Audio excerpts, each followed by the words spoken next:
Hello, folks. Welcome back to the Redeemed Marriage Podcast. This is Rusty and Heather Bryant, and we may sound a little bit different, maybe not quite as professional. That's right. You may even hear birds in the background. And if you're watching on video on YouTube, you are going to see a beautiful location behind us. And if you're just listening, maybe this is a good day to flip on over to our YouTube channel. Go find us at theredeemedmarriage.com, and you can see our beautiful location where we are right now. And just make sure that you actually hit subscribe to our channel over there, because we show some other videos too. It's not just our podcast from time to time, but we're in a different place because we're not at home, and we usually do a really good job of making sure that we kind of batch several episodes when we know we're going to be traveling. But we were out for quite a few weeks, and so we had to improvise a little bit. And, you know, we've told y'all before, we just don't like missing an opportunity to be with you guys that listen to us faithfully. And so we want to be faithful to you just like you're faithful to listen to us. And so here we are. You're like, where are you? What are you doing? Maybe we could shift a little bit like this. And, yeah, I mean, people can see some beautiful scenery behind us. But, okay, you're going this way. There's a lake. That's right. So we are over at our Atlanta retreat location. And here's the deal. We literally finished our retreat maybe 15 minutes ago. And so here we are now, just coming to you guys, and our hearts are really full. We're just feeling great about marriages and about just being able to minister to marriages. So this past week, we were here at our Atlanta location where we do our retreats and intensives when we come to Atlanta. We had an amazing intensive at the beginning of the week. We spent several days with a couple in a one-on-one intensive, and then we welcomed 3 couples in. We had a couple from Oklahoma, a couple from Mississippi, and a couple from South Carolina that joined us. And you guys are probably thinking, a retreat with 3 couples? And I'm telling you, this is what we love doing. We love the intimate relationship that we're able to build with other couples, and just being able to hang out in an intimate setting, and like being able to see these couples also minister to each other and learn from each other. Oh my goodness, it's powerful. And so anyway, we're just very blessed to be able to have this place that we're able to use and come out and just to be able to do our retreat. And so we were like, well, we can't leave our people hanging. We got to get on a call, or not a call. We got to get on our podcast, and we got to chat for a minute. Because, guys, this place, literally, we know it's holy ground. God meets us here every single time. There's not been one time that we've done an intensive or a retreat where we were like, where were you, God? Why didn't you show up? He is always faithful to come in, even into the hardest of hearts and the most broken of places, and just start his redemptive, restorative power. And he every time shows up. This place is prayed about and anointed, and there are people around this place that know when there's a retreat coming, when there's an intensive coming, and they bathe this place with prayer. And so it's just one of our favorite places in the world, and we just feel really, really honored to have walked with these couples over the last week, and then more importantly, to come in with you guys and tell you about this place and what happens here. Yeah, and so if you have ever just had a thought of, I would love to catch up and meet up with Rusty and Heather at an intensive or a retreat. Obviously, our retreat spots are very limited because it is such an intimate setting. It's not like we bring in 20 or 30 couples, and so we do a retreat here in Atlanta. We also do one in Montana. And those are just really, really special times with special couples. And so if you're interested in that, you can go to our website, theredeemedmarriage.com, and get information, or just send us a note and tell us what you're interested in. But also our intensives, just, oh man, I can't even begin to tell you what those mean to us. Just to be able to spend two really intense days, but days that are just full of restoration and redemption, and We cry a lot. We laugh a lot. we even have a little fun out That's here. right. We That's got right. we got some chance to enjoy God's creation, and so And he always blesses us with amazing weather. it's been Always. great. Crazy part of this story. Yesterday it was about 80 degrees. We got a chance to hang out on the property with our couples. Tomorrow in this very location, there's a chance of snow flurries. So it's So we were like, thank you, Lord, for Yep, the 80-degree it's weather amazing. while we were here. But seriously, if you've ever considered an intensive, just know that's just something that is really special to us, and we would love And to it's just one couple. just one couple. One couple and us. And we'd love to consider and walk with you through if that's a good step for you and your spouse. But we were talking about, okay, well, we don't want to just make this a commercial, although this is just going to be probably really short and not our normal podcast. But one of the things that really just hit us over the last week is just how so many couples, they come here to meet with us, and they know our story. So there's this, okay, I believe that there's other people out there, obviously, that have marriage problems. But even though we know that sometimes, we still think we're just alone. It feels so alone. And I think that there's people out there listening to us, and maybe y'all listen to us every Monday.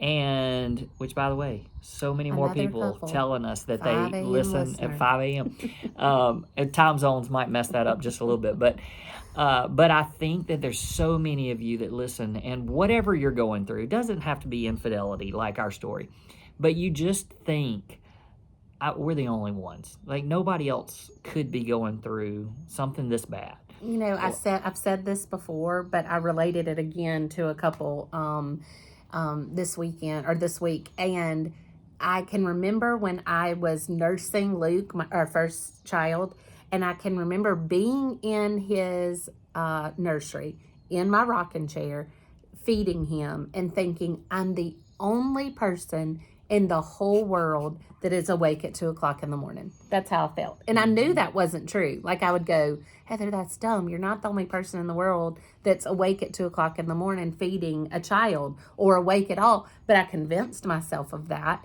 and it made me feel very, very isolated and very, very alone. And I think that's what the enemy wants for us in our marriage struggles. They want you to think, whether it's infidelity, he wants you to think, whether it's infidelity, broken trust, whatever it may be, just regular married people problems, that you're alone and you're the only people in the world that are going through what you're going through. And that's not true. And that's what these couples discovered this weekend. Yeah, and I love that when they got here, you could tell that these are a couple. I mean, nobody likes to share all their garbage, especially to strangers. Right. And I think that there's a lot of you that you go through things. And here's the deal: this week, we've been with a couple at the intensive, and then 3 couples at the retreat, and they don't all have stories of infidelity. There's other things that just cause them to say, we need to do something. We want to go get into an environment where we can learn. How do we every day fight for our marriage? How do we get better? How are we just better? And that's one of the things we shared with one of the couples. It's not all of these massive, drastic changes, although sometimes that has to happen. But a lot of times it's just being a little bit better, being better than you were yesterday. And so we talk about that a lot. But a lot of these couples, they get here and they've never really shared their story or shared the things that have bogged them down or caused them to be stuck. And all of a sudden they get here and they go, it's not just us. It's not just us. And it's crazy how when we begin discussing things and everybody has the same. Going, yes, yeah, I feel that. I know that. That's right. And we either all have the same issues or we have had them. And so there's people all different ages, of course. And so you've got couples that can jump in and they can say, oh, we struggled with that. And here's what we've done and the things that we've implemented in our marriage. And it's just so comforting to be able to look around the room, look at the couch across from you, and just go, it's not just us. Like, we are all in this together. And one of the sessions that we always do at our retreat is we talk about spiritual intimacy. And when we talk about spiritual intimacy, we discuss why it's so hard. Like, why is it so hard for us to connect to each other on a spiritual level? And when we talk about spiritual things like leading our family spiritually, like growing personally, going to church and corporate worship together, all those things, like praying together. Why is it so hard? What is it that makes that so hard? And there's a long list of things, but at the very top, it's because there's an enemy. And the enemy, a real enemy, and enemy. Your spouse isn't him. Your spouse is not the enemy. But there is a real enemy, and the Bible tells us that there's an enemy that is literally after our marriages. And if he's after our marriages, he knows that if he can destroy your marriage, he can destroy your family. Families can destroy churches. Churches can destroy communities. And communities can destroy nations. And that's how nations have been destroyed throughout history. It's because the enemy has attacked at the core, and that's the family unit, and that's the marriage.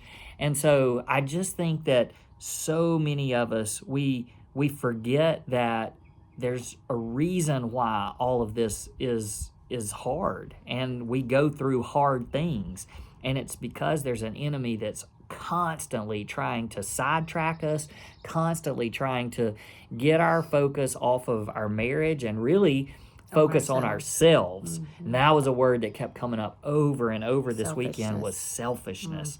And it really, the root of your marriage issues and conflict and problems and things that you might have in your marriage, your spouse may say, why did you do that? Like, why did you do that? And you may think, I don't know. Like, I really don't know why I did that. And sometimes that's actually the right answer. But when you really dig, selfishness. It's always selfishness. It's, I love me more than I love you. And I love me more than I love our children. And I love me more than I love the church. And our covenant. And our covenant. And it always comes back to, I make selfish choices because I'm selfish.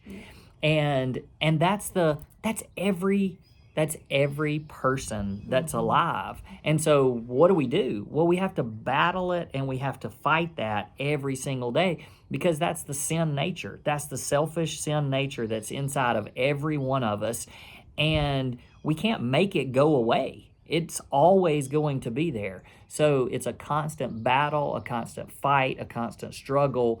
And so really, the enemy is not your spouse. Most of the time, the enemy is the enemy. But a lot of times that takes place in that I'm really the enemy of this marriage. It's not you. And so to be able to recognize that and just admit it freely and say, yep, that's the problem with every marriage. And so this weekend just reminded us of that and helped us to recognize that none of us are alone. We're not alone in this. And one of the things one of the couples said is they had so much trouble because they wanted to confess to somebody, so they went to their church leadership and was like, this is what happened. And church leadership was like, we're going to be with you every step of the way. And they weren't. And, a lot of you may even be like, the church isn't acting like the church. And we love our church. We think you should be involved in a local church and there every single Sunday that you can be there. And so we do not hear us say anything negative about the church, but this particular story was the leadership promised they would be there for every step of the way and would help guide them through, and they just weren't. And so these people even felt more alone, because when you feel like, okay, who else would I tell? Of course I want to tell somebody in the church so that they can help me and come alongside me. And so they were just desperate for not only people like us that have been there and felt the way they have felt and can give them hope, but also other people who are going through similar stories. And so when we were talking about what encouragement do we want to give our people today, that theme just kept coming up over and over, that you are not alone. You're not alone. I would love for you to kind of share with them what y'all were talking about not even when you don't feel like you have a counselor. Do you remember? No. Okay, I'll tell you. So she was saying that she just was crying out to God. Now I time do. You go. Okay. No. You can, I mean. Okay, so she was just crying out to God and was just desperate, because she said, I went to church leadership. I tried to find a mentor, couldn't find somebody that would walk with me. And that God just one day, it washed over her that He is the most high counselor. Like we can journey with the best counselor there is, which is our Almighty God. And when she said that, it was so powerful to me, because we were lucky enough to have counselors and mentors and all of those things. But I was like, she dug in and was like, I'm going to go to Him, because I don't know where else to turn. And that resonated with you. Yeah, because I remember there's been time, you said the word counselor because she mentioned that, and it's actually biblical, and some of y'all probably even know the famous one of the Christian Christmas songs where it talks about wonderful counselor, and people actually think that it's like saying wonderful comma counselor, comma Prince of Peace, mighty God, but it's actually wonderful counselor. Like that's the word, is that Jesus is the wonderful counselor. And I had that same kind of epiphany, or just light bulb moment one time when I was thinking in my running, and when I was out running one day, and I was thinking about who I needed to talk to about a certain situation in our life. I think it actually had something to do with the kids. It wasn't even about us. But I kept thinking about that, and I was thinking, who could I get some wise counsel from? Right. And as I was processing through that, it hit me, and I was like, I have the wonderful counselor. Like, I have the best counselor, and He is who I need to go to and communicate with, and talk through these issues and problems and concerns. And I don't necessarily, if I feel like I'm lacking and I don't have a counselor, He's all I need. Now, it's great to have people that are really, really, and then there's animals. There's animals here too, and so one just came to join us. But if I feel like, it's the same with like a father. If you didn't grow up with a father figure, and you think, gosh, well, I'm really lacking in this area because I didn't have an example as a father. Well, guess who your father is? It's your Heavenly Father, and He's more than enough. And it's the same with our counselor, like the wonderful counselor. He's our counselor, and He's more than enough. And so even if you feel like you're alone and there's nobody else, you have the wonderful counselor. Yeah. You have the Father. Yeah. And it's kind of like prayer. Like, why do we use that as our last resort? Yeah. Like he is the wonderful counselor that should be our first go-to. Prayer should be our first go-to. And oftentimes we think, oh, well, I can't find a counselor. I can't find a mentor. I don't have a friend to talk to about this, so I guess I'll pray, when it should be completely the opposite. Yeah. So going back real quick to this one couple that Heather was mentioning, that said that they felt really alone and had tried their church, to rally around them, and just had a bad experience in some areas. And there's great people in their church, and they were very kind about their church. But one of the things that when they arrived the first day, they were the first couple, and I know that y'all don't know them, but they're going to be listening to this, because they said they listen at 5 o'clock in the morning. At least he does. But one of the things that they did, it was super encouraging to us, is when they first got here, they started talking, and they just thanked us. They said, when we felt like we had nobody else, you guys you understood us, and we've never met them before, so we've not done coaching or anything with them, and so just they were sharing that with us, and we had another opportunity for them to speak life over us in the same way again throughout the weekend. But the thing that I think I felt more than anything is they were expressing that to us and basically saying we needed to come here because we feel like you guys were the only people that understood us and that could relate and hear our story, and like you helped us so much, and we're so thankful for that.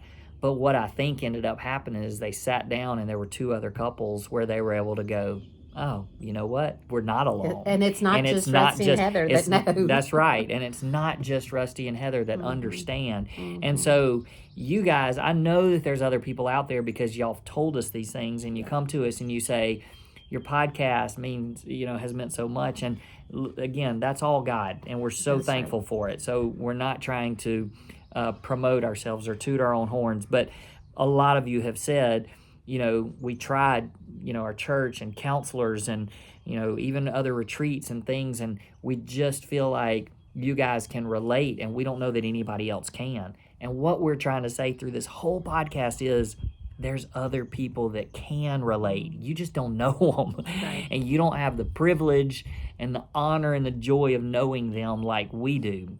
And so whatever you're going through, and really, in all honesty, however bad you think it is, how gone you think it might be, like God is restoring marriages all over the world. And we know that, we know that for a fact. And when we're preaching home this message of you're not alone, you're not alone, you're not alone, we just went through prayer for 450 couples from literally around the world.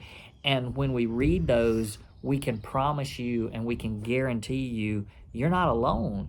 And there's other people that are out there fighting just as hard for their marriages. And so please understand, we may not get a chance to sit down one-on-one with every single one of you, but we're fighting right alongside you. We are doing battle for you. We love to hear from you. If you reach out to us, we are going to read it. We are going to, unless we miss it somehow, we're going to respond to you because we just want you to understand that you're not alone in this fight. Yeah. And you never will be, as long as we're right there on the front lines fighting this battle for marriages. Yeah. And so we're with you, and we just want to encourage you in that way. Exactly. And I will never tire of saying that there's hope. I just think it should be on every podcast that we have, just in case somebody only listens once, that there's hope. Like, if God can work a miracle in our story and in our life, and then he can in yours. He's big enough. But Heather, you don't know what my husband's done, or you don't know what I've done. I don't. It wouldn't surprise me, I can promise you, but I don't know. But there's a God who knows everything about you. He knows the number of hairs on your head.